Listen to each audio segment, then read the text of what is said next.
Are the 4 middle episodes in Season 7 of The Clone Wars worth watching? The Ahsoka's Walkabout. Do we really need to watch those? Plus, I delve into everything that you missed from those episodes, as well as loads of other great connections, including certain moral questions about some of the characters' intentions in these episodes. So stay tuned for that and more on Star Wars Chit-Chat. Hello there to my fellow Force users. Welcome to Star Wars Chit-Chat, the show where I take you on a journey through all things Star Wars with a variety of guests. But why me? Well, aside from being a lifelong Star Wars fan, I've interviewed lots of Star Wars authors, content creators, and more importantly, I'm really passionate about Star Wars. And this week we are talking, it's another episode of Clone Wars Conversations. Of course it is. That's the train we're on right now. And I'm of course joined by Math and Dave. And we are here in Season 7 of the Clone Wars. We're at the finale. We're at the precipice. But we are currently, in this episode, not doing the finale yet. We are doing Ahsoka's Walkabout, as it was deemed by Filoni before Season 7 came back, essentially when it was cancelled. And it's 4 episodes all about Ahsoka and 2 other characters, the Martez sisters, Trace and Rafa. So I've seen all of these before, all of Clone Wars before, quite a few times. Dave has seen it all once before, but Math has never seen it. This is Math's new go. He's the fresh look on this. He's the Trace of the sisters in this one. He's the young one who doesn't know anything and does really silly things for no reason. But we'll get into that. But we will not be spoiling the finale because Math's not seen it. We're not going to be talking about Bad Batch or any connections to that because these guys haven't seen it, but we have seen Rebels and a lot of the live action things. So be prepared for those. But, my friends, let's delve right in. So we've got these 4 episodes. We've got Gone with a Trace, which is a pun on the character called Trace. We've got Deal, No Deal. We've got Dangerous Debt. And we've got Together Again. So 4 episodes that probably could have been 2 episodes. And also towards the end, please stick around because I'm going to be talking about the unused episodes. There are several arcs that could have been made instead of these ones. And we're going to talk about whether or not they should have been instead of these 4 episodes. Just a quick note here, I'm actually releasing a separate video about the unreleased episodes of the Clone Wars because we actually spoke about it for about half an hour. So keep an eye on Star Wars Chit-Chat, make sure you subscribe and you can hear and see all about those episodes. I'll be including concept art, popping up things like that, like annotations, like I do in this video. So make sure you tune into that and subscribe so you won't miss the episode coming out very soon. But before we delve in to these specifically, let's ask my wonderful co-hosts what they thought about this arc in general as a whole. And as tradition will go, let's ask Dave first. So Dave, what did you remember, if anything, about these 4 Ahsoka episodes, right in the middle, sandwiched between the Bad Batch and the finale? What did you remember about these delving in? So I know I've mentioned this before, but I think binging through a series does an interesting thing to your brain. You have a definite recency bias where you think the last thing I watched, whatever that feeling that left me with is sort of my, that leaves more of an impression than other things like midway through the season. And yeah, I must admit, I remembered this arc, but I remembered it being a lot shorter than 4 episodes. And so I must admit, I felt the lull, probably about halfway through episode 5, to be honest. It was like, okay, I get where it is in the story, and in the overall scheme of things, it's kind of important because it's also showing, Revenge of the Sith coming out in cinemas soon, unless you're listening to this, in which case it's probably already been. Been and gone. Sorry, mate. So yeah. It's showing you like the sentiment, the anti-Jedi sentiment. Most of the movies are showing it from the Jedi perspective, and it doesn't explore, if you're not a Sith or if you're not Palpatine or if you're not a Jedi or whatever, it doesn't really show the normal people who are in this universe. And so for that, I can appreciate why these episodes are important. I just don't think there needed to be as many of them, and certainly. It's not in the top, I don't know, 30% of Clone Wars for me. I think these 4 episodes are really in the middle of the pack. Middle, guy. I think you're being quite generous there. I don't think I was forgiving in that. But Math, so you'd never gone into this, and Dave and I had hyped up Season 7 quite a lot because Bad Batch episodes are pretty good. The finale will blow your goddamn mind, but we're not there yet. So going into this, what were your kind of thoughts on it? And just as a very brief overview of these 4 episodes, how did you feel about them? Why? It's weird because Disney has got the poster and you see these two characters on it, and I thought, oh, they must be really important to the story. And they just seem to drag it out, and it just feels like it doesn't feel like Clone Wars. It just doesn't feel like it fits anywhere. I get when we get to the end of episode 8 that it leads on to something there, but that could have been done in like 10 minutes, to be fair, at the end of Bad Batch, maybe. Just, that they could have showed something and tied in the end of the Bad Batch stuff, that more were kind of in the background there. And then the one thing I will say is good, but we have it with, is it Lux Bontan? Yeah, Lux Bonteri, yeah. But I liked that because we saw from the other side, and there's a really good moment in this. It's a really sad moment, but the bit where Rafa kind of says when he kind of puts a nod towards is it Luminari? Luminari, yeah. I think that's who they're indicating, yeah. That she kind of came and said, I have to make a choice. May the force be with you. Have a good day. It's like, you've just killed her parents, or you've been responsible for killing her parents. And the thing is, that's a true thing in war. You don't always see the aftermath. You don't always see choices are made. And you can argue and say, oh, well, it was good for our side, but the devastation that it leaves behind. And collateral damage. That's the big thing here. That the Jedi feign caring about other people, and then reality is that they don't really think about others too much. And we see a lot of collateral damage in the Clone Wars. And it hits Ahsoka. Ahsoka kind of, she kind of says, she even says, I couldn't come and tell you I was a Jedi after what you just told me. And she was quite reserved about it anyway.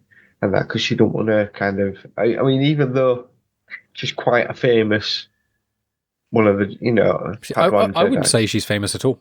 Isn't she? The only sort of three... We follow her, so I guess... We follow her. She's famous for us because of Clone Wars. It's an interesting thing you've touched upon there, famous Jedi, because realistically, Yoda's the one Jedi that the most amount of people in the galaxy would know about. But again, he's 900. He's been in the Jedi Order for an unknown amount of time, because he says in Return of the Jedi, 800 years he's been training Jedi. But if you see how old Grogu is at 50 years old, it's like, I don't think that's accurate anymore.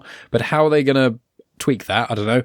Just say that Yoda was kind of it's talking just down to older Luke. Than what he says. But aside from him, I think in Legends, Anakin was like the poster child. So Anakin would be on like propaganda posters and stuff, being like, the Jedi are fighting the war for you. And that was Palpatine, again, trying to get public perception, because, Palps never thought that Anakin would become Vader in the suit. He thought Anakin would become his right-hand man. So in Legends, he was on a lot of posters. I don't think he was in canon. And then I think people loosely know who Mace Windu is as well, because Mace is the other Grand Master of the Council, which I've said before, but like, there's always a Grand Master, but because Yoda's Grand Master for so long, they actually have another Grand Master always at the same time. So you've kind of got Yoda as the Grand Master, and then there's another Grand Master, and Yoda intermittently steps away from being the main Grand Master, and another one takes his stand, because that happens in the High Republic quite a bit.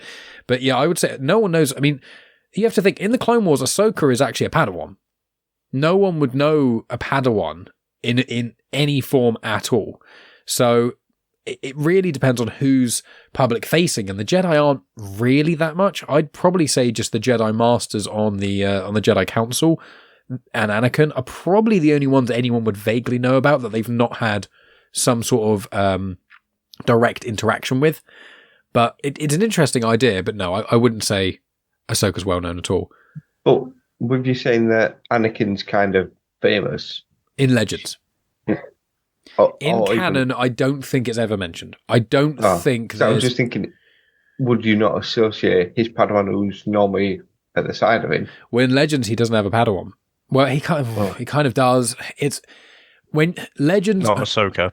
Well, he does have Ahsoka, but the thing is the issue with Legends is that, because it went for so long, the Clone Wars got confirmed when Attack of the Clones finished, and then Revenge of the Sith. And then the 2008 Clone Wars didn't come out. Well, it came out in 2008, the film. So you had about, from Attack of the Clones, you had about 6 years before the Clone Wars movie came out. And in 2003, 2002, 2003, which is before Revenge of the Sith came out, you had the Clone Wars micro series, which at some point we'll tackle on this, but that was Legends. That's the ones that a lot of people remember. It's made by the guy who made Samurai Jack. It's Jaron Tartanovsky, I think. And with that, he didn't have a Padawan. And that spans most of the Clone Wars, the few years. So in that Legends continuity, he didn't have a Padawan. And then they did some Clone Wars comics about Anakin a little bit, where he didn't have a Padawan. And then Lucas went, no, it's my universe. Clone Wars, here you go, he's got a Padawan. And then it's like, you've kind of messed around with a lot of the other stuff. So when it comes to Clone Wars in Legends, my knowledge is a bit hazy with it, but that's the kind of the overview of it. But I want to let's get into these episodes, because there's not a lot to talk about these episodes. There is and there's not. So I think it's interesting because you've got the first episode is really just introducing Ahsoka to Trace and Rafa, and I found it was really short. Like when it finished, I was like, oh wow, that finished quickly, and it's only really like 19 minutes or so, because you've got the intro bit of waffle, and then you've got the end credits, and the end credits pop up at like 21 minutes. So the first episode is quite short. That's the introduction. Then the second episode is all about sort of the actual job itself, and then the third and the fourth episodes are about being in prison and breaking out, and then being in prison again, and then breaking out again. So if we go into Gone Without a Trace, so Ahsoka falls on level 1313, which is a very common level in Coruscant. In fact, that's where Quinlan Vos and Asajj Ventress first meet. So 1313, there's also like a cancelled Star Wars game about it, and etc., loads of things. But she falls there after a speeder malfunctions. I have no idea what the time frame is between when we last saw Ahsoka and now, but I will say, chronologically speaking, these 4 episodes take place after season 6, where Yoda had his vision quest, but chronologically they are before the Bad Batch. So as in the episodes we saw of the Bad Batch, but they do take place after Dark Disciple. So it's after Dark Disciple, after Son of Dathomir, after the unfinished episodes, and after Yoda's journey, but the Bad Batch episodes are chronologically after these, which is quite interesting. But I think when you see these episodes, you go, no, I can see why they didn't start the series with these. But yeah, she falls, she meets Trace and Rafa Martez. They mention about Jedi started the war, which is a really interesting part of it. Fighting goons, fixing up some droids. Then there's the whole chase scene with the droids, and then Rafa sells it, pays off, and then it kind of stops there. So let's talk about this episode a little bit, and we can talk about the other episodes as much, but I would, unless it's super relevant, let's hold off on the stuff that's on, I think it's Obadiah, where they're with the Pykes and stuff. So I'll go to you, Dave, first. With this episode, what did you think at all? What did you remember about the Martez sisters? And I'll note here that in the original cut of these, in the original, before it got cancelled, the Martez sisters were one character. And then when they redid Clone Wars for Season 7, they split them into 2 and kind of developed their story a lot more. So what did you kind of feel about them, the introduction of Ahsoka, and any of that kind of jazz? I think it was a nice contrast, or if I'm to try and make myself sound intelligent, a juxtaposition of nice. Ahsoka's kind of war-weary, but dyed-in-the-wool Jedi kind of mindset. And Trace in particular, she's working with her sister to like get through life, but she is quite naive. She's not particularly streetwise at all. And it's funny watching this now, and you say about the Jedi getting blamed. I mean, only a total idiot would come out and blame the other side for starting a war. How weird would that be? So, yeah, I guess though, it makes sense. All of the stuff I can read in an academic way, or watch in an academic way, and say, okay, when we last saw Ahsoka, she was lost. Everything she knew was, about the Jedi Order, and then after that, essentially being thrown under the bus, and that betrayal, really. And she knew she had to leave, but she didn't know what her path was then. So I think these 4 episodes are really important in determining what her path will be. It's just weird to make these ones when you've had the season cancelled already, and you've got an opportunity to make some more, a few more episodes, but these are going to be your last ones.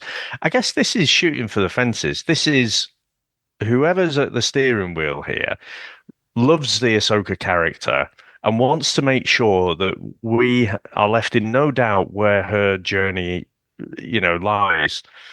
And you could draw pretty much a straight line to when she reappears, in the Mandalorian series, I guess. That's she's like a samurai. No, like a Ronin, essentially, a samurai without a master kind of thing. So yeah, I think definitely to me it makes sense splitting out Rafa and Trace because Rafa is the streetwise one. She's a bit of a chancer, trying to pull things off even though she's not very good at it. And then seeing that against Trace, who, like I say, is this wide-eyed, optimistic person, having those two contrasts with Ahsoka, I think that helps Ahsoka's journey along. Like I say, academically, I can understand why it's here. I can understand it's important for Ahsoka's journey. I just don't think the episodes were very entertaining. Very good point. So, Math, first experience, how did you find going into this? You're excited. You're like, it's the final season of Clone Wars. Yes, Bad Batch, they were quite cool and different. What's going to happen here? And then episode 1 hits. How are you feeling throughout episode 1 and your kind of feelings on the sisters and etc.? Like, and Ahsoka, like what were you kind of feeling with all that, not knowing where this is all going? I used to like watching Only Fools and Horses. I didn't know we were going to get a Star Wars version of it. Because it's Del Boy and Rodney. And but I never thought during the Clone Wars conversation there would ever be a Only Fools and Horses comparison, but I love it. I mean, it could have been. I'm used to this from Chris, not these left field comparisons. I mean, I'd have probably enjoyed it more if we'd have got Batman and Robin dressed up and that at some point. But the issue is we've got 4 episodes. Realistically, Ahsoka doesn't really grow or evolve at any point in this. The way it started, I did like, because it gave you that Fifth Element vibes, when she's kind of going and flying between all the traffic and that. I felt it was very Blade Runner. Yeah, I was thinking Attack of the Clones when Anakin falls. Yeah. Yeah, so Attack of the Clones was very sci-fi. Blade Runner. I think it's all derivative from that. I think that's a good point. Yeah, sorry, Matt.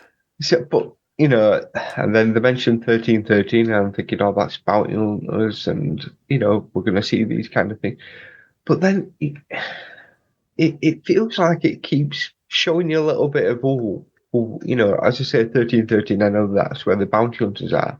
You think, this could be interesting.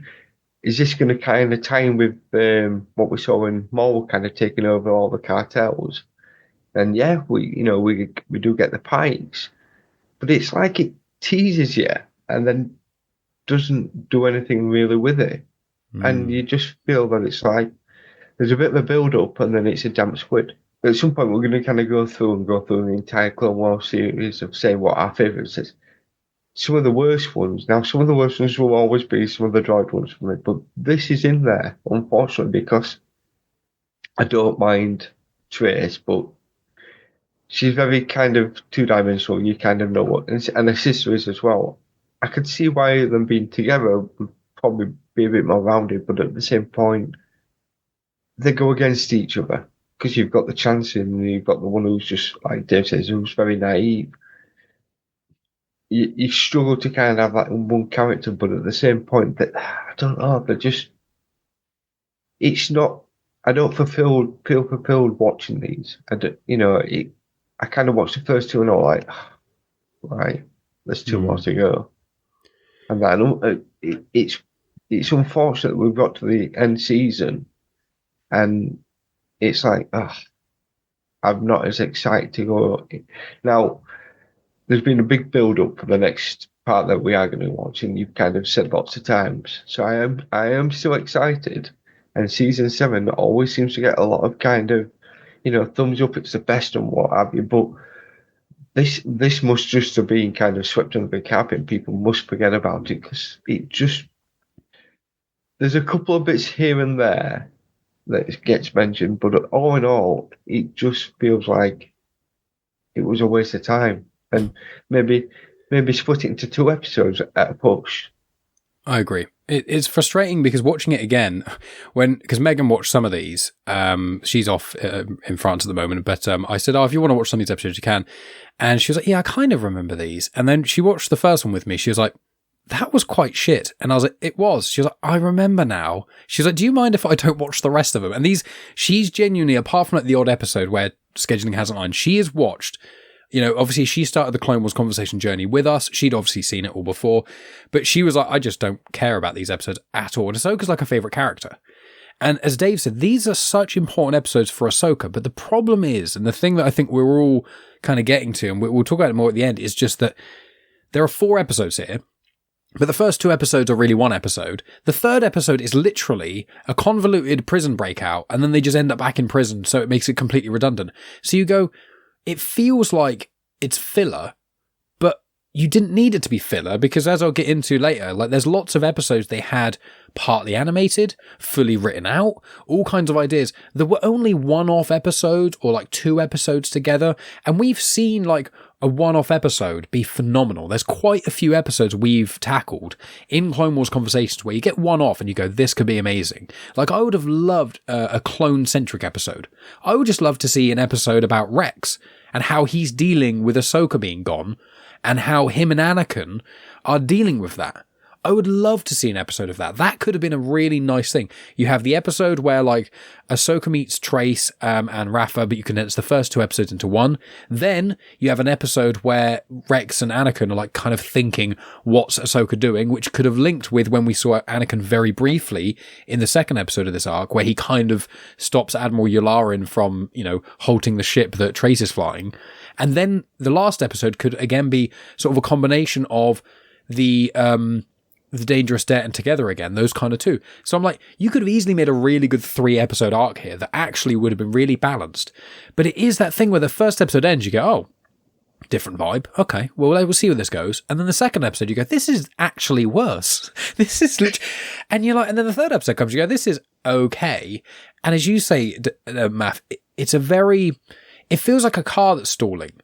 And at this point in the Clone Wars, you wouldn't expect this. This is season fucking 7. This was like nearly a decade after It was about 6 years after Clone Wars finished.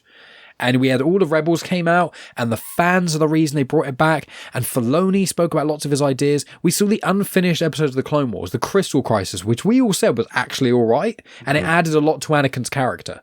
And although this does, as Dave said, it does add to Ahsoka's character, especially by the end, you just go, of all the ideas you could have had, of all the things you decided for Clone Wars Season 7 with the backing of Disney and borderline unlimited resources, and there was no overt deadline in air quotes for this, you decided to do 3 4-episode arcs, and 4-episode arcs are so massive.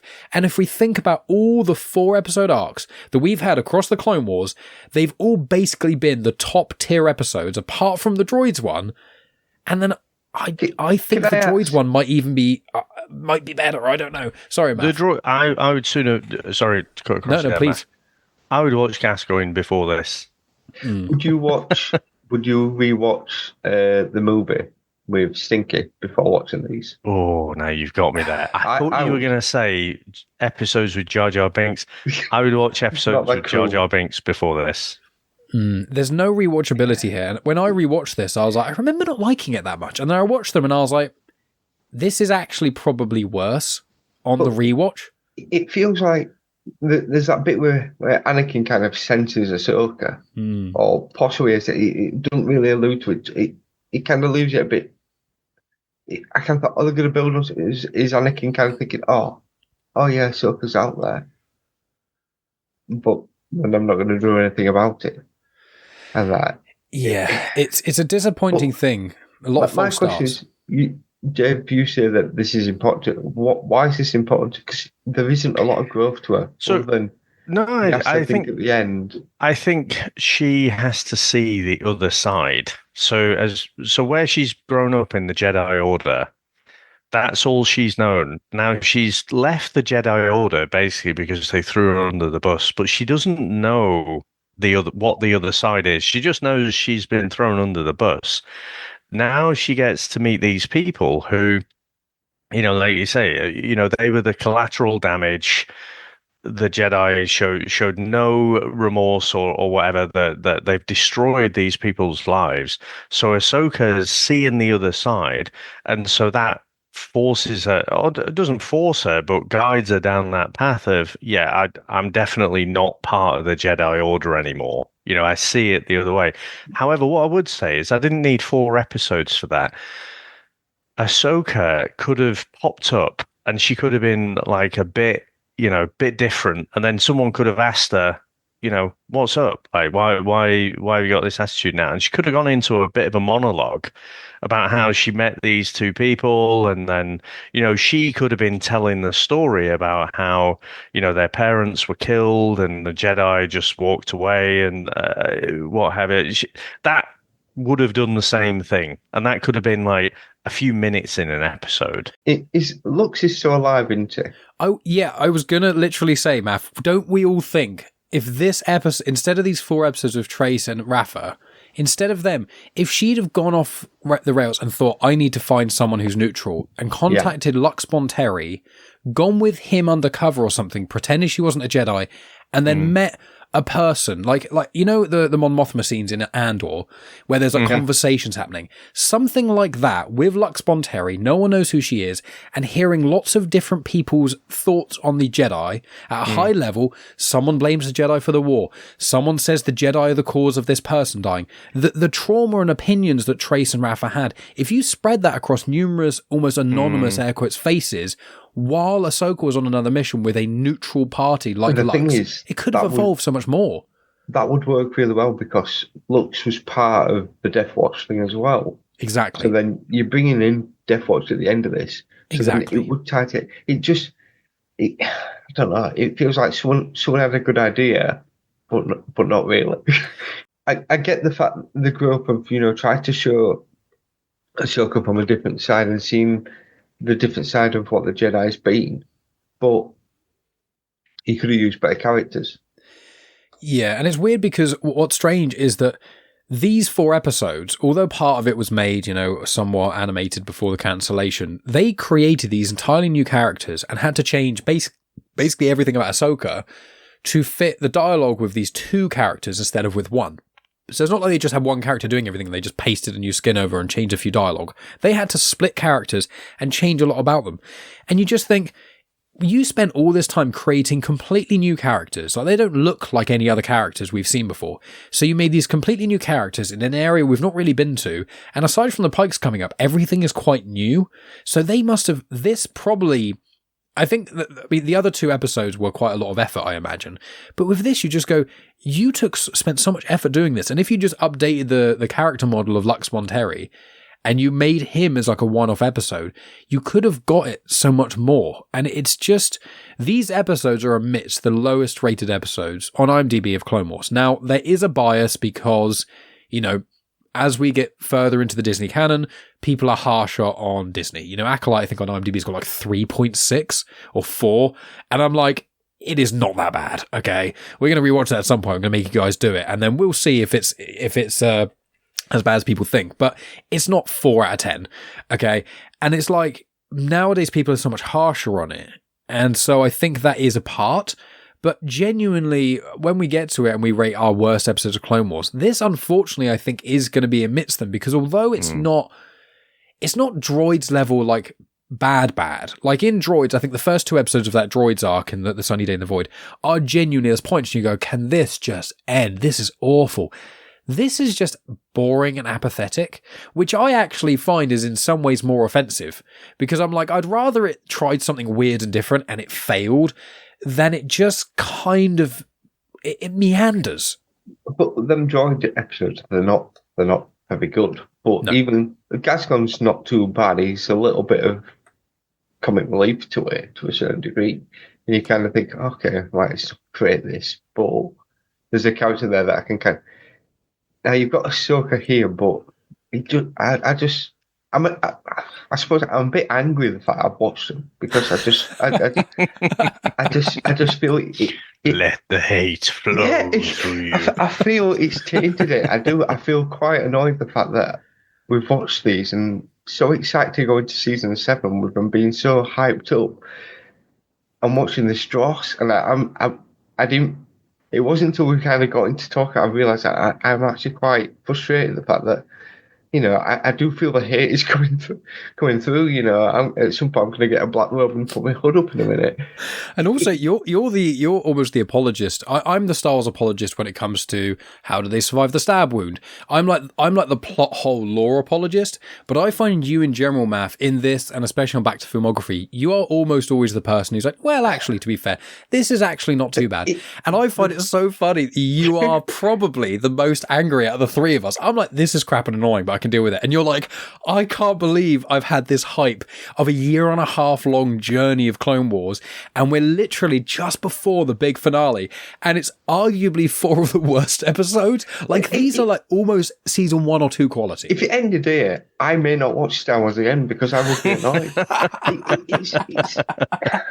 It's frustrating because there are better stories out there that could have been told, and I just feel it were a complete waste of time. Well, yeah, it is, unfortunately, and a lot of elements of this don't get really brought up again either. That's the funny part. Is this is a very inconsequential arc that doesn't really get referenced very much again. In future animation, you'll see a little something here or there that I won't spoil, but it's not like, oh, this is happening and there's a massive payoff. There's not. There is. Normally when I kind of watch them, someone else put time and effort into making it, so I always try to appreciate the fact that, you know, they've put something out there. You know, you have to appreciate and take certain parts from it. But I think because we've had 6 seasons, which most of them have always been very good, and the Bad Batch have been so good, and also that the Crystal Crisis one were really good as well. Yeah, and the Dark Disciple, Son of Dathomir, they're all good. It's been such a big high, and then you come into this, and it's like, what? Well, the good thing is I think it will actually, it almost will make the next arc even better, because this is so low. Stinky and be fine, you know. This is so low, but I can assure you, again, with these episodes, these are some of the lowest rated episodes of Star Wars, but all of the episodes of the next 4, they're all over 9.5 on IMDb. They're amidst the highest rated, not only Star Wars content, but content in existence on IMDb. But we have to get through this pod first, and then we can all go off and then in our own time watch the finale. Can I say another thing as well? Sorry, I do apologise if everyone's getting fed up with me complaining now. But it's just such a heel turn. I did not expect this from you, Matt. Well, it's like there's a bit when they go to Kessler. I think the Kessler one. Right. Yeah. I'm going to do nothing. Nothing it relates to Solo, and I've got that written down. So there's quite a few connections in this to Solo, a Star Wars story, because that came out around this time. That's the problem. They kind of throw a little Easter egg in it and then don't do anything with it. You know, like I said, the mention with the Luminary kind of, you know, oh, maybe possibly with you, but nothing else is really done with it. You know, the fact, because there is that kind of, you get a feeling from Ahsoka when she's been told this, so she was there. And that's so kind of, you know, there could have been a little flashback of Ahsoka seeing that. I would love that, like a Rashomon style, a different, like you see the thing that happens it's in season 1. It's season 1, the finale, episode 22, Hostage Crisis, which is when Zero gets broken out of prison by Cad Bane and Aura Singh. So it's literally season 1 stuff. If we'd have seen that scene, but in season 7 quality animation, and we see the thing crash, and the camera like slowly turns, that would have been so cool. But no. Exactly. There's so much they could have done to improve this. Wasted potential. It's like the in, I can't remember which Avengers film it is, but there's a bit where the helicopter gets crashed into the side of the building, and Sam's having to run through after his fight and fought crossbows. That bit there, if you kind of saw that as the ship came in, smashing in, and the parents shoving the children out of the way you'd be like, that would hit you an awful lot more, and you'd think, shit, yeah, you know, all right, we can kind of get this side, but Ahsoka hasn't seen that bit. But it feels very again, PG. They don't do anything with it. That's the thing. This feels really like PG, which is weird because as the Clone Wars has progressed, it feels more mature. Even the Bad Batch has got, like, when you see Echo, like, that's really intense to think about, like consider. And again, the finale is a lot to deal with. There's a lot of like dialogue in season 7, which if you're a young kid, you will not understand the significance of it. But in this, you're like, it just feels so, it's just so odd. But we have to get through this, Math. I know you've already relived this once. I'm sorry to live you through the trauma again. We've got to get through these episodes. So let's go on to, because the first episode, there was very little. There's a boring chase scene with the droid. There's no dramatic tension. It's just boring. But we get on to the second episode, which is when you find out about, more about the parents and kind of stuff like that. You find out they got the hangar when the parents left. And then you found out about Rafa's job. And you talk about the flight. There's the military lane thing where Yularen and Anakin, etc. They go to Kessel. They've got the 3 spice shipments. And then, in my opinion, you've got Ahsoka being quite a self-righteous, judgy dick in this. Yeah. So I want to come to you, Dave. What did you think about this episode and Ahsoka and any of those kind of parts? I mean, you've kind of hit the nail on the head there. Again, that's why I think it's important for Ahsoka's character and where she's going, because, like I say, she is dyed-in-the-wool Jedi. That's all she's known from growing up. And even though, like I say, she's had to run away from the Jedi, she doesn't know ideologically what she believes in. She just knows that she's come from the Jedi, but all of the teachings, all the things she's been indoctrinated with over the years, she probably thinks a lot of those things. And I think if she's supposed to reflect as well the righteousness and the judgmental nature of the Jedi, then I think that's what she's doing in these episodes. And again, it sort of labors the point for me. However, for people who haven't been paying attention, I guess, maybe they think, people need to be spoon-fed this stuff. But, yeah. It's tough. It is tough on this because I agree completely. When I was writing some of my notes for this, I was like, by the end, I understand it more as a complete package.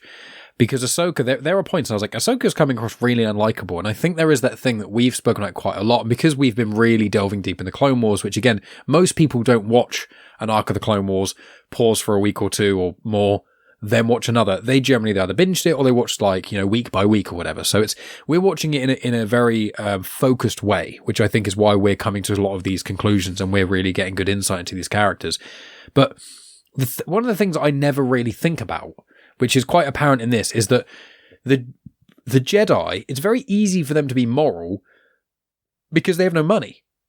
If money wasn't an object, and this is kind of the thing in the real world, we try in this show, we're not trying to get political in a sense of trying to point the finger at anyone in particular, but it's very easy, I think, I call them, there's trust fund people or people who go on their gap year, who go traveling around Asia for a year and stuff. No shade on people who do that because I've got plenty of friends who do that. But when you have parents or enough money to be able to spend loads of money traveling the world and going, oh yeah, I've been enlightened. I've spent, a month with Tibetan monks. It's like, yeah, it's easy for you to do because you're a child and you have no bills. I couldn't spend a month away. I had to save up for 3 years with my wife to go to America for a month. And it almost wiped our savings. And we're both working professionals. And when you think about how much money is such a huge factor to the human existence, you've got third world countries. Why are they third world? Because they don't have any money to have public resources or medical science or things like that. And I think it can be a very privileged position of people going, oh yeah, I only eat organic. Like I don't allow for the, it's like, yeah, I would love to eat everything organic or be vegan and all these things, but everything comes at a cost, Cheaper food is generally lower quality. And it's not as easy to be, money and morality, unfortunately, are very entangled. And I think what this episode does well at points is kind of point out, like Rafa, I think in the first 3 episodes, although Rafa is not a very pleasant person, I think she's the most realistic here. She's the one who, she's like, what am I to do? Our parents were killed. I was basically a kid when that happened. I had to make money with no skills, no support network. What did you expect me to do? And I quite like that. So I didn't know if you want to expand a little bit more on that, Dave, before we pass over to Math. Yeah, no, you're absolutely right. I mean, it does come with a privilege. I mean, I'm openly a vegetarian, right? Mm-hmm. Zombie apocalypse comes. all meat is on the menu, even people, if need be. You just got to do you've got to do what you need to do to survive.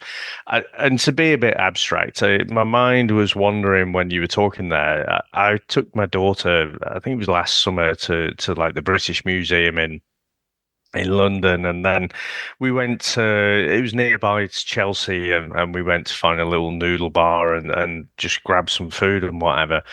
And there were some girls, you were talking about the gap year, on the table next to us, and they were talking about, oh, what should I do? I'm really not sure what I'm gonna do next year. I might go and do some charity work in the Far East or something like that. And I'm like, and I'm sat there with my daughter who's trying to figure out what her role in life is. I'm like, yeah, unfortunately, I can't help you there. You're gonna have to work. But it was interesting to hear this conversation of absolute dripping privilege, where it's like you've got no idea what it is to not know how you're going to feed your family. In this case, Rafa and Trace being the two in the family. And you have to make compromises. And it's very easy to sit on your high horse and say how the world should be when you don't have to deal with the reality of it. Agreed. So, Math, I know you're killing this. You're not a fan of these episodes, but if we rein that a little bit back, how have you felt about what we've just been speaking about with the dynamic? I mean, there is an interesting point in one of the prison's moments where they're kind of all arguing over whose fault it was. And Rafa's like, kind of saying, oh, well, it's your fault because you turned up and that. And then Trace kind of takes Ahsoka's side and says, oh, you're picking her side over me. And you can see the hurt in her. Like, I think that's a point where you get a flash of the fact that Raf was giving up so much to take care of her sister because she's had to. She hadn't had a choice. And yeah, in the bit when they're in the laundry place and it's like, yeah, this will work, she's making do to try provide for them both. And she does have grand schemes of ideas of what they can go off and save enough money to go off and do. And that, so she doesn't want to be a criminal all her life, the way that she kind of comes across. She's just doing what you have to do to survive. I get what Dave's saying. It's like, there's been points when sometimes you kind of question over, right, well, what we're paying this month. What am I going to be buying? Well, like kids need new shoes, right? Well, in which case we can't have this. Sometimes you have to make them. Having the privilege to go, oh, well, which Prada bag am I going to have to choose to take out today? We don't have that. A lot of people don't have that options, and that so it's good to see the realness of it, but it's just poorly delivered. And drawn out unnecessarily. Yeah. And they drill down on it a bit and you go, oh, there's quite a lot of interesting political stuff. And they go, we're not going to touch that again. Again, what if one episode was a flashback episode, or primarily a flashback episode, about we see the parents get killed, and then you see Trace and Rafa having to deal with things, and see the kind of stuff Rafa had to do, and how she got herself into debt, why she owes all these people money, and maybe her trying to be good, trying to be a moral person, trying to work at a coffee place, working for Dexter Jetster or something, but not having enough money to hold on to the hangar that her parents have, and then having a situation where she goes, either I have to do this drug job, or we lose the last thing we have connecting to our parents, which is this hangar. That would be a better story. Because the thing is, there's a better argument there. It's like when Ahsoka's like, yeah, but the spice, what they're going to do with it. It's going to be really bad and what have you. And that's like, yeah, but if we don't do it, someone else will. And we need pay. If we just go do the job, then it's someone else's problem. And that. Yeah. And, I mean, there is that argument backwards and forwards there, and then Trace decides to, just jetting it all. Can we talk about that a little bit? Because I think that's not only one of the worst written and worst on-screen performances I've ever seen in Star Wars. It's probably my least favourite moment in the whole of the Clone Wars. Because I'm like, Trace, I've got a note here, which is how old do we think they are? Because Ahsoka is about 17 at this point. The vibe I get is Trace is younger than Ahsoka, so probably 15, maybe 16-ish. And I think Rafa's probably early 20s-ish, maybe mid-20s. I've got nieces and nephews, and, Megan's a teacher. Generally, I have a loose idea, and you guys have both got kids and stuff, so you definitely know as well. You know generally how a 16-year-old would act, okay? Yeah, they can do stupid things. Yeah, they can be brash, okay? What she does is not... That's the kind of thing like a 7-year-old would do. Like, I could not wrap my head. I don't know if I'm being overly judgmental, and I'd love to hear you guys' opinions, but I'm like, in that situation, especially when she's like got her head in her hand, she's going, no, you won't get rid of my ship. You won't get rid of my ship. And I'm like, I was like, I don't remember Trace having a mental breakdown. And then it doesn't happen and it goes nowhere. And I'm like, there's something... Trace's character is so uneven. Rafa's is consistent and works, and she grows as a character by the end. Ahsoka, she grows as a character. Trace is kind of like... She just acts randomly in the way the plot asks her to. She dumps the spice, which makes no sense. She's then completely fine about it. At some point, she's really level-headed and quite cool, and other times she seems like a child. Then she gets taken by the Pykes later, manages to escape in quite a clever way, which someone of that age probably would figure out, pretending to faint. And then takes out like 5 Pykes with a gun, runs away, and I'm like, who is this person? She's like 4 characters put into one. So I don't know if you guys had if you guys felt as like jarred with that when the dumping spice happened. I was like, oh, that bit, it really pissed me off. I really don't care about these characters, but in that moment when she dumped the spice, I wanted to slap her. It's like, what are you doing? You idiot. And it's like, I wanted to make you stop arguing. But I felt the same. I felt like, what is she supposed to be? Is she supposed to be a bit mentally unwell? Is that what's going on here? But it wasn't particularly consistent. Like you said, I think it's just poorly written, and it's whatever the plot needed her to do. What about you, Matt? I get moody teenage vibes and that of like, oh, you're not taking that away from me, in which case I'm just going to throw it away. So I do get that to a certain degree, but at the same point, it just fluctuates, because the thing is, like you say later on, she takes out several guys with, there's a load of trauma. You're going to be going to see the therapist for quite some time with her, I think. It's like they don't know what to do with her, so they just do what needs to be, and it makes her a worse character. For all Rafa isn't particularly nice as such, she's a survivor, so she's doing what has to be done. So you can kind of take thought on that of like, right, I get what she's doing, and I get why she's doing it, so it makes sense. But Trace is just like, you just don't know what you're going to get from her. Yeah, I feel like they should have made Trace younger.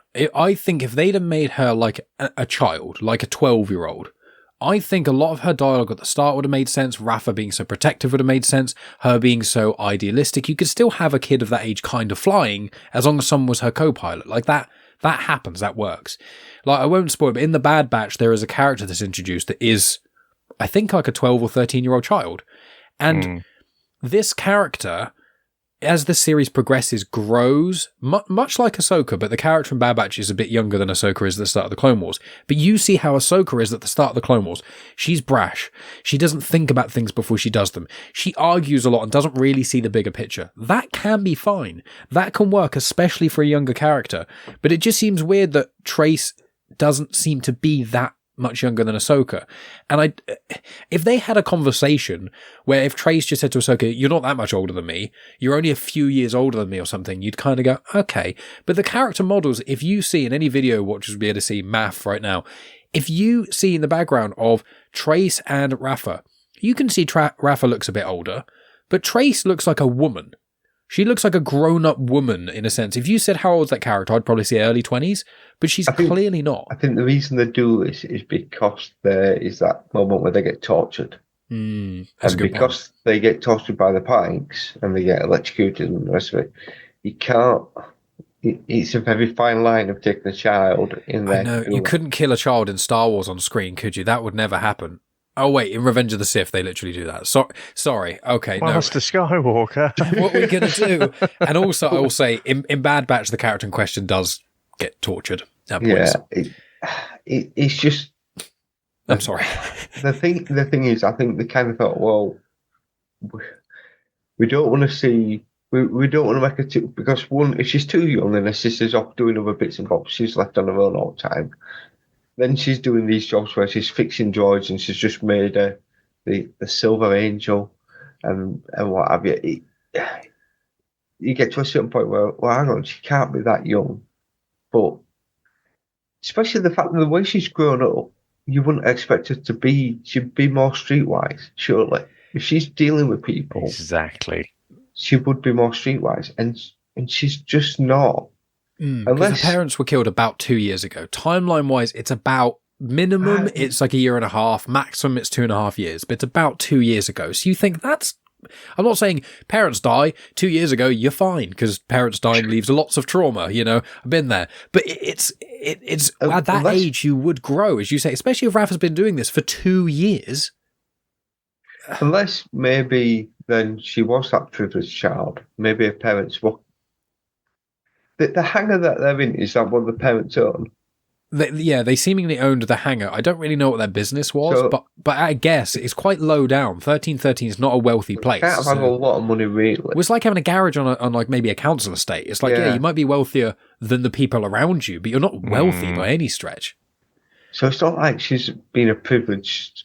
I don't know. Like, this is probably... I just don't know who she is. Well, I suppose... you struggle to kind of...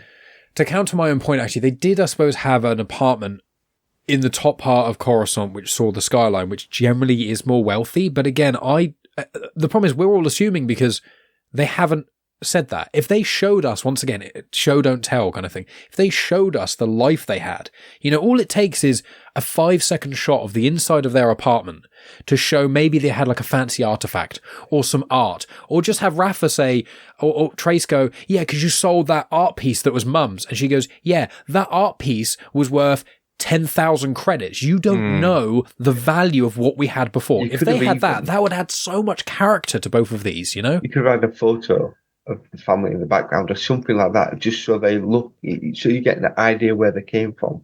You know, a family portrait of something, maybe showing a bit of wealth, maybe. As I say, 30%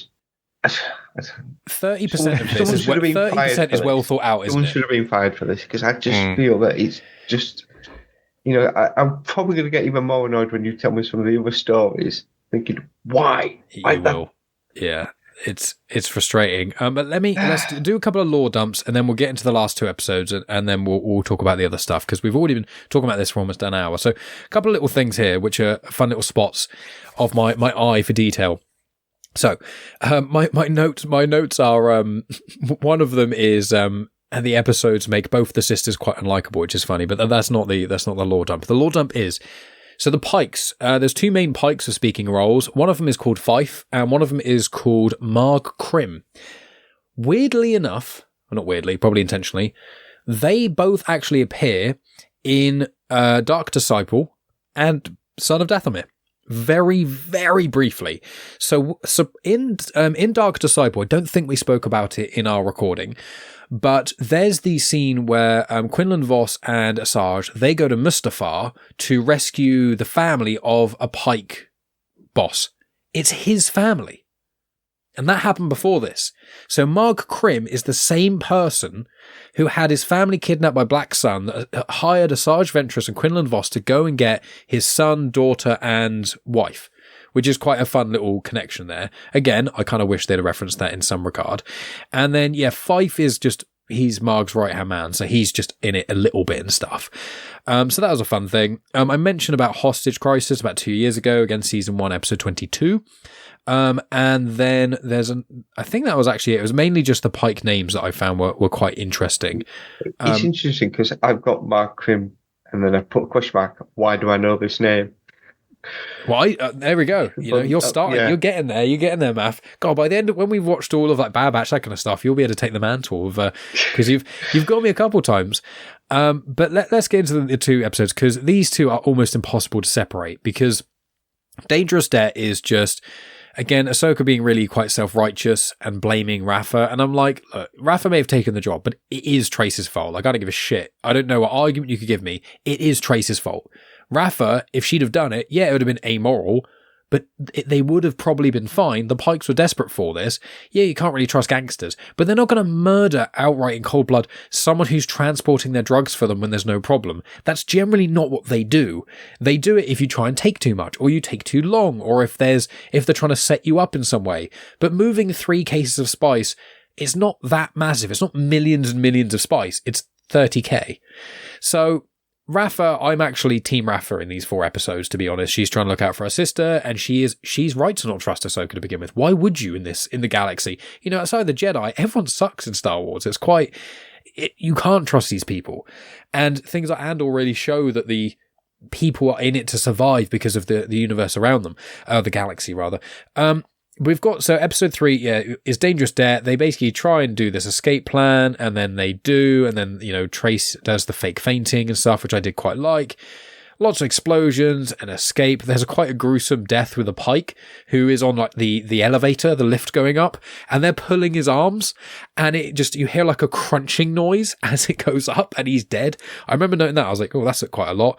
I really liked Ahsoka pulling guards out of cover when Rafa and Trace are like shooting, and then Ahsoka's like pull them out, and the Pyke's like, wait, what? And get shot. Love that bit. I thought that was cool, but I feel like I've seen it somewhere else.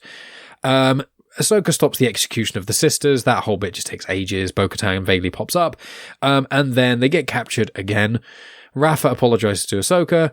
And then we've got the final episode, which is they're blaming each other yet again. Then Ahsoka makes the deal, which is air quotes betraying the sisters, but actually gets them free. That makes Rafa turn and goes, actually, Ahsoka, she sacrificed herself for that. Sisters go off to get the spice in a really weird, convoluted plot where they try and get... That was the other piece, is those weird little guys are basically... the species is Toonfs. They're the same as Ben Quadraneros from Phantom Menace, which is the pod racer guy whose thing blew up at the start of the pod race and like is like punching his thing. That's Ben Quadraneros. And then, you know, towards the end of episode 4, you get the threads with Maul and the Shadow Collective and Crimson Dawn, and then Bo-Katan and stuff. So that's a dump there. So let's talk about these episodes. Who wants to go first at you two to talk about these two? And we'll flit around them because it's very difficult even after watching them, I think, yesterday. So I'll let Math go. Go on then, Math. Tell us how much you loved these episodes and they're your new favourites. Yeah, I mean, you say about she shouldn't trust Ahsoka. Well, no, she shouldn't, because the people that she deals with are all gangsters and, you know, trying to outdo each other. So why would she trust someone? I kind of felt that the bit when Ahsoka's, like you said, pulls the guards out of cover so they can get shot. Did Obi-Wan do that at some point? I feel like I've seen it before. Yeah, I think it's something I've seen, or yeah. You can bring it to. You can look it up. You can bring it to the next Clone Wars conversation. It's fine. But yeah, it's that weird one. I mean, I've got down. What are the workers? Oh, sorry, I've got it. I think it's when he goes undercover as a bounty hunter. I think that might be when. Yes, it's either that or when he's like Cad Bane and stuff, and they're trying to. I think that's when he does the assault course. And it's something like that. Him trying to be undercover. I think. Sorry, there we go. Yeah, I know. We've definitely seen it before, but the workers from the pod racer guy. Yeah, Toonth. Where was that? Pike's own spice? I think it was. I think that's the indication. Because then you kind of think, all right, so you stole from the Pikes to kind of deliver back to them. Because I think that's kind of the point. But I thought you then have that issue where Rathan fights one of the, is it Trandoshan. It's like they rock hard, and she's fighting him quite easily. And it's like, so then you then start thinking, is there a bit more to Rafa than what you know? Are they going to kind of go down this line, and maybe there's a little bit more to her, and she's a bit special herself? Nope, she just seems to be a bit lucky. The fact nothing. Yeah. Well, that's an interesting bit. I want to pause you there because I had the query. This is the Kevin Smith Clerks argument. when she kills that guy, right? We're in agreement. She kills that Trandoshan, yeah? Like... No, I suppose the landing killed him. Okay, if I push you off the top of a building, the floor's not the thing that gets arrested, is it? But like, she kills the Trandoshan, but... Mm-hmm. And I think the argument is, okay, they're working for the Pykes, so they're a bit dodgy, and it's like they are doing lots of illegal things, but they don't seem like horrible, sadistic people. They might just be people who just needed a job, lived on that planet, and just needed to do something. And then you've got two people trying to steal spice from you without any of the documents, then fight you. And like, Rafa is so rude to that guy. I know she's trying to like intimidate the Toonf, but she's horrible to him, pushing him around, says, go get your manager, whatever. The manager comes up and goes, right, you need to leave, and forcibly picks her up and moves her. It's like, stop basically beating up and bullying my workers. And then she tries to fight him and then does overtly kill him. And you're like, but they were just doing their job, even though it was for like a crime syndicate. It's like, they're dock workers, you know, he's gone up this morning, kisses, you know, his family goodbye, back tonight, love.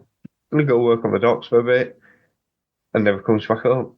And then you kind of think, well, hang on a minute, you're complaining about the Jedi that killed your parents. You've just kind of, you know, this is the thing. There's so many losses that people don't see. You know, and the thing is that when she kind of jumps up onto the lift and then just lets it go, and she's like smiling, going, "See ya." All right, just, you know, how many people have you actually murdered?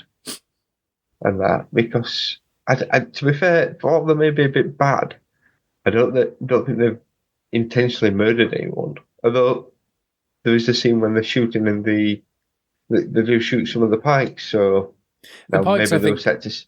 I think you can give that a pass of like, if you're overtly trying to kill someone. That murder's all right then. Well, I think if there's gang members coming after you and it's they're going to die or I am, the whole idea of the Jedi is self-defense. So it's like, if you're coming at me with a gun and I shoot you first, it's either me or you, but you were the one who were going to kill me. When it's just a worker trying to stop you stealing his stuff, you know, Dave, did you pick up on that at all when you were watching it? No, but I guess just conflict and war is just very complicated, isn't it? And everyone sees it through their own perspective, and everyone's a massive chuffing hypocrite. So I don't know.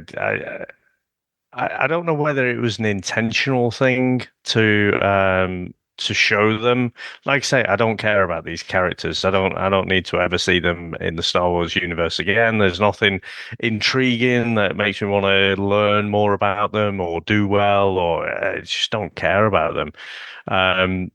But the kind of hypocrisy of it is interesting as well. And did you have anything else to say in general about these episodes before we get to kind of the bits with Maul a little bit and the kind of the finale? I mean, it makes me kind of think back to, you know, when we all celebrate when Luke, you know, 1 million shot there, kid, he blows up the Death Star.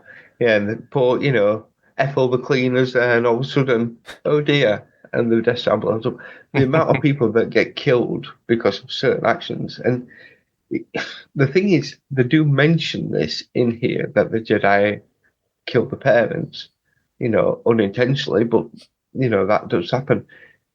If they'd have gone into that and shown some of the atrocities that the Jedi have actually caused by trying to do the right thing, would make Ahsoka question and think, all right, look, they're going about it the wrong way. They need to look at things a bit different and maybe have that question. And then maybe she could go to the Jedi and say, look, you know, I'm not part of your order anymore, but you need to do things better. Or even have a conversation. It's like we see Anakin for 10 seconds of where you feel that he senses Ahsoka there and nothing's done with it. But maybe if she'd have reached out to him and said, look, you need to question and ask things because people are getting hurt that you don't realise, and you need to be accountable for them.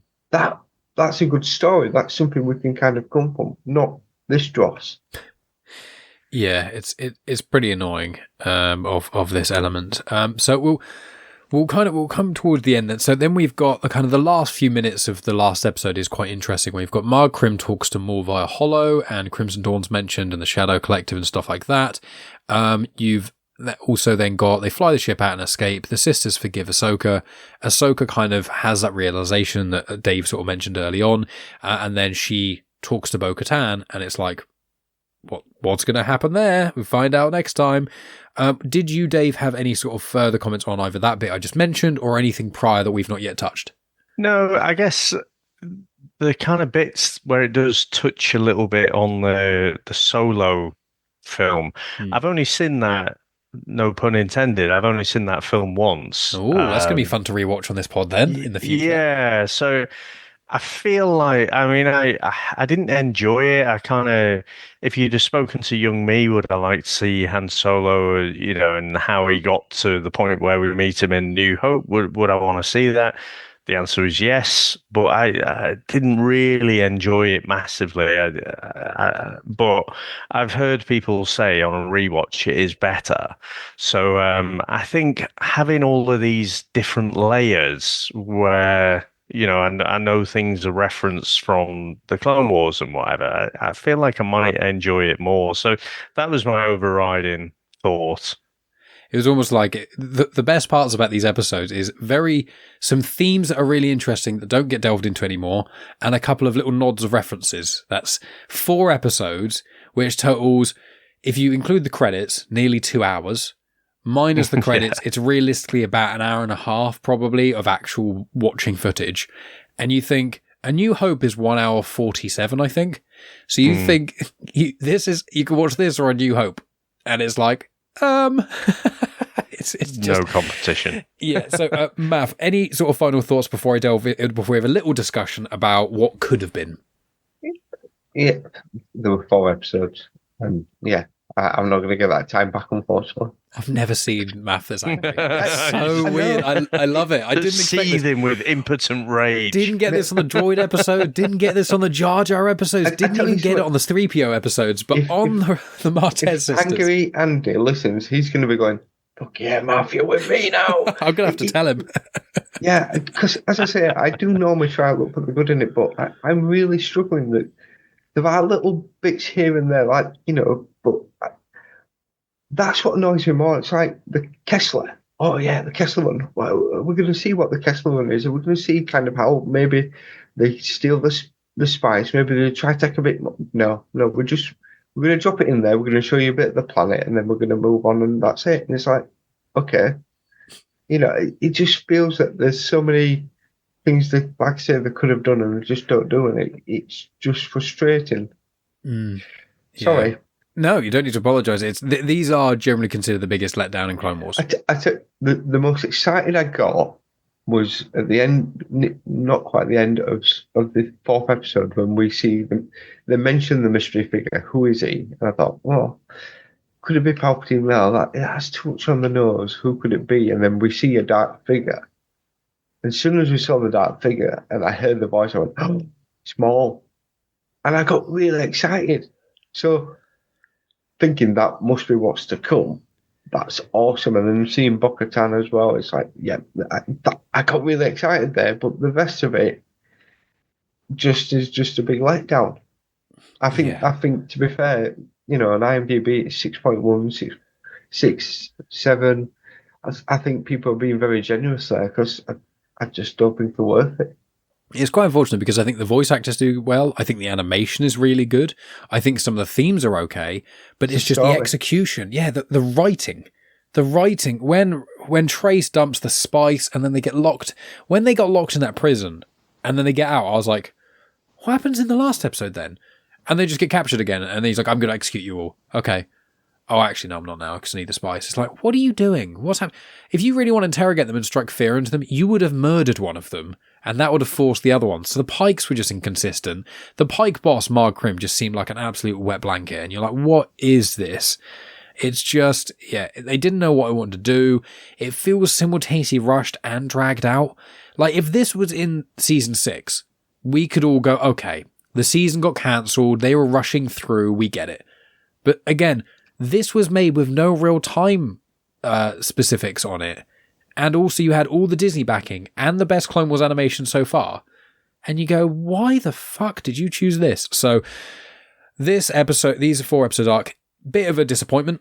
and they're not one I'm probably ever going to rewatch, to be honest. I will rewatch the finale of this series, which you're going to get onto next many times because it's phenomenal, but I will not be rewatching these ones. I do not have an issue necessarily with the Martez sisters, but I think we all just agree it was drawn out, it felt a bit rushed, and the story itself just doesn't work as well as it should, and the themes and parts of Ahsoka, which we agree are quite good, are just not focused upon enough at all here. So yeah, I'd say the only real things here, this is going to be coming out in a little while, so we won't really be able to plug all the stuff we're up to, so I'll just say the usual things. Check stuff in the description. We've all done stuff for Back to Filmography. We're all doing stuff for Spider and the Secret Bores. I'm doing a few things with 20th Century Geek, who is doing a Superman retrospective. I think a couple of us might be getting involved with some of the Superman movies and things. So he's doing that before James Gunn's new Superman film's coming out. So that will be out by the time this comes out too. So lots of cool stuff. They'll all be in the description when they come out. You can find Math in various places, just kind of popping up in the podcast sphere. And you can find Dave on the VHS Strikes Back, as well as Chris and Dave's Reality Cast. And you can find me at Genuine Chit-Chat. And wherever you're listening to this, if it's on Genuine Chit-Chat, Star Wars Chit-Chat, or Comics in Motion, anything like that, please like, subscribe, share, leave reviews, and tell all your friends about it. I assume with you two, there's nothing else you needed me to add upon that? Nope. So, my friends, there's nothing else to say apart from we await the finale, the big boys. So, my friends, may the Force be with you. Always.